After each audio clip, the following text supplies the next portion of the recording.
Pelo menos 22 pessoas morreram em Israel depois de um forte bombardeio do grupo palestino Hamas. O primeiro-ministro do país, Benjamin Netanyahu, disse que Israel está em guerra. O exército de Israel era considerado o mais poderoso do planeta. Porém, depois do ataque brutal do Hamas, essa fama israelense foi posta em xeque. Mas como o exército mais poderoso do mundo colapsou?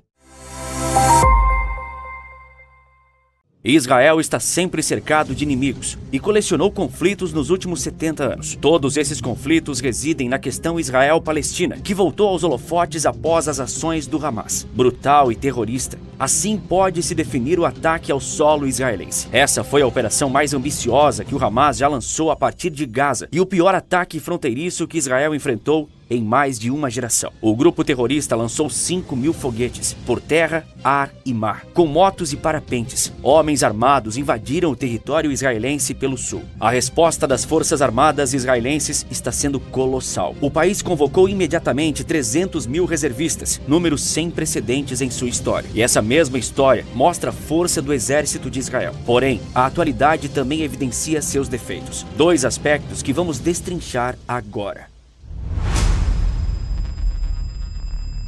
A IDF é a sigla em inglês para Forças de Defesa de Israel, o nome oficial das Forças Armadas do país, um exército reconhecido mundialmente. A nação judaica já esteve em conflito nos últimos 70 anos contra vários países árabes. Em todos esses casos, Israel prevaleceu, usando uma premissa básica: usar o ataque como sua força de defesa. Em 1947, a ONU decidiu pela criação de dois estados separados na Palestina, um árabe e o outro judeu, enquanto a sagrada cidade de Jerusalém ficaria sob controle internacional. Na época, a região estava sob domínio dos britânicos. A solução encontrada pela ONU não foi aceita pelos países árabes. Em maio de 1948, o Reino Unido saiu da região, e então o Estado judeu logo declarou sua emancipação e assim foi criado Israel. Apenas um dia depois, Egito, Jordânia, Iraque, Síria, Líbano, Arábia Saudita e Iêmen invadiram Israel com mais de 60.000 soldados. Essa foi a primeira guerra árabe e israelense, que terminou pouco mais de um ano depois, e Israel saiu vitorioso do confronto e manteve sua independência. Então veio a Guerra dos 6 Dias. Se na primeira guerra entre eles, 60.000 soldados árabes foram empregados e perderam, nesse conflito o efetivo militar quadruplicou, chegando a 240.000 soldados em campo. O conflito se iniciou quando a Força Aérea de Israel lançou ataques maciços contra aeroportos militares do Egito de modo a prevenir um ataque. Em 3 horas de bombardeio, a Força Aérea egípcia foi praticamente dizimada, ao passo que Síria e Jordânia também foram atacados pouco tempo depois. No fim, Israel conseguiu uma vitória decisiva, conquistando as colinas de Golã, a Cisjordânia, Jerusalém Oriental, o Monte Sinai e a faixa de Gaza. Então veio a Guerra de Yom Kippur, em 1973, entre Israel e uma coalizão liderada por Egito e Síria. A guerra teve início num momento controverso, pois Israel estava vulnerável, celebrando o feriado judaico de Yom Kippur. Na ocasião, o Egito cruzou o canal de Suez e avançou para o Monte Sinai, enquanto a Síria atacou as colinas de Golã. Inicialmente, os dois países reaveram parte dessas terras, mas com o tempo, Israel se recuperou e venceu. Será que o mesmo acontecerá agora contra o Hamas? É muito possível que sim, mas para isso Israel precisará revisar seus próprios erros, e não foram poucos.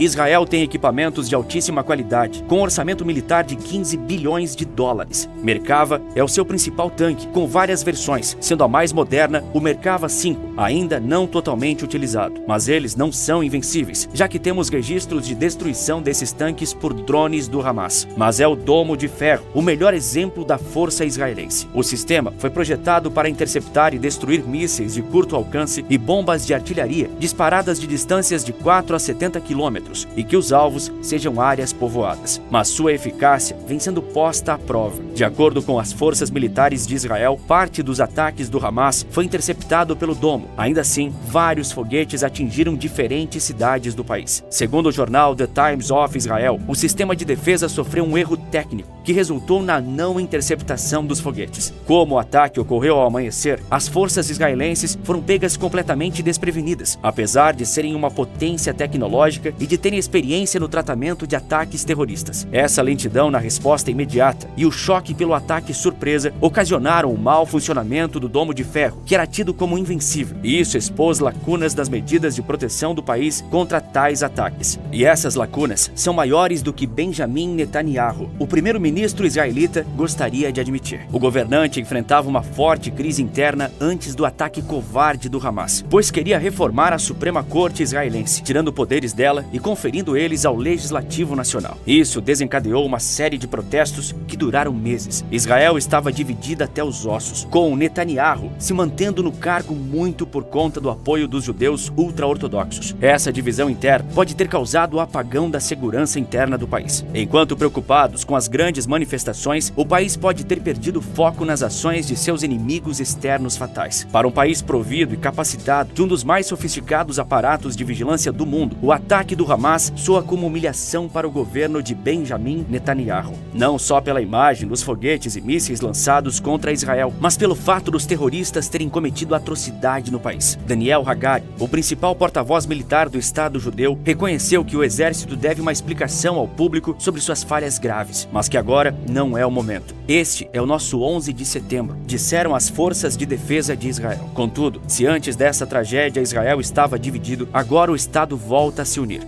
3 fontes do Alto Comando de Segurança de Israel disseram a Reuters que o Hamas deu a Israel a impressão de que não estava pronto para uma luta nos últimos anos. Eles nos surpreenderam e vieram rapidamente de vários pontos, tanto do ar quanto do solo e do mar. Osama Hamdan, representante do Hamas no Líbano, afirmou a Reuters que o ataque mostrou que os palestinos tinham a vontade de atingir seus objetivos, independentemente do poder e da capacidade militar de Israel. Em um dos elementos mais impressionantes de seus preparativos, o Hamas construiu um assentamento israelense simulado em Gaza, onde praticou um pouso militar e treinou para invadir o local. Israel certamente os viu, mas ficou convencido de que o Hamas não estava interessado em entrar em um confronto, ainda segundo reportagem da Reuters. Nos últimos anos, o grupo terrorista agiu mais cautelosamente, fingindo que queria elevar as relações econômicas entre Gaza e Israel, enquanto preparava um ataque brutal e inesperado durante um feriado judaico. Assim, com maiores relações econômicas, Israel pode ter pensado que a prosperidade poderia levar a um clima mais ameno. Então, foi aí que Israel errou? Pode ser que sim, mas essa é uma pergunta que será respondida adequadamente só no futuro, pois muitas outras possibilidades estão na mesa. O que nós sabemos é só o que está acontecendo agora, e isso nos leva à próxima e mais importante pergunta: o que acontecerá daqui em diante?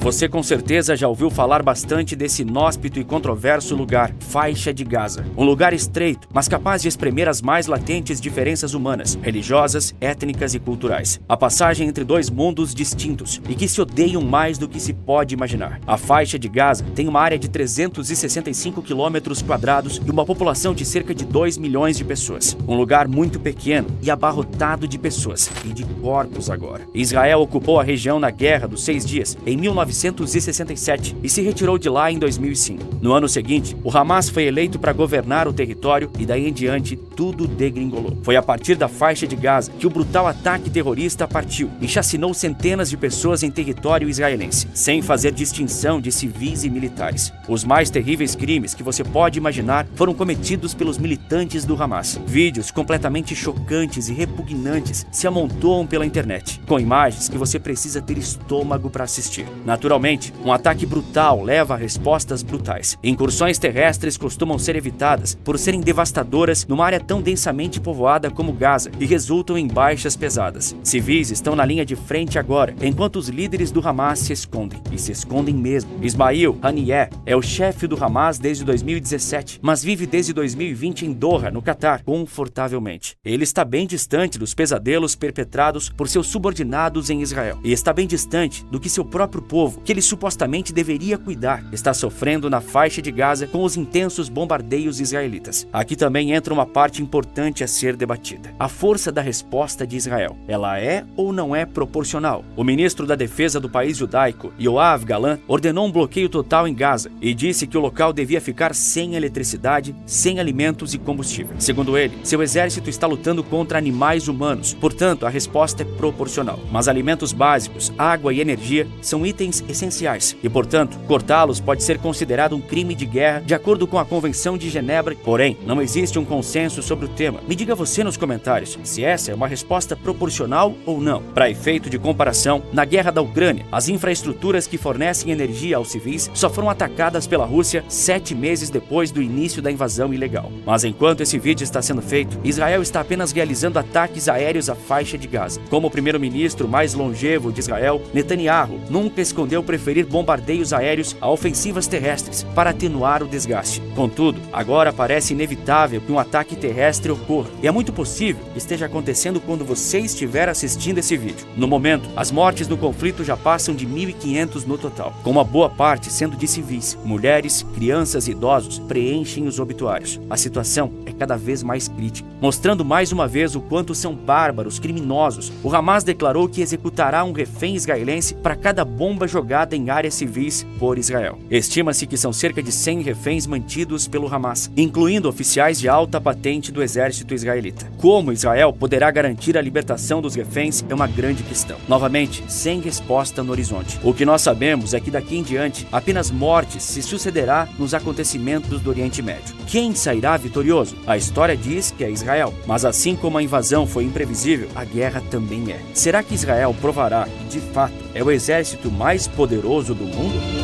No fim das contas, depender de decisões de líderes e governos é uma furada. Afinal, somos brasileiros e sabemos isso melhor do que qualquer um, né? Num dia, vemos milhões sendo jogados no lixo. No outro, a criação de um novo imposto e a gasolina aumentando. E é por isso que estou criando uma legião de mestres digitais para faturar até $3.000 todos os meses, usando um computador com acesso à internet, sem falar inglês, sem precisar se expor e sem precisar vender absolutamente nada. Se você quer fazer parte desse movimento e construir uma renda em dólar de forma segura e prática, preparei uma apresentação gratuita. Basta clicar no link da descrição ou no comentário fixado. A capital brasileira que está dominada pelo crime. No vídeo que aparece agora na sua tela, eu te conto sobre a decadência de Salvador. Por esse vídeo é isso. Um forte abraço e bons negócios.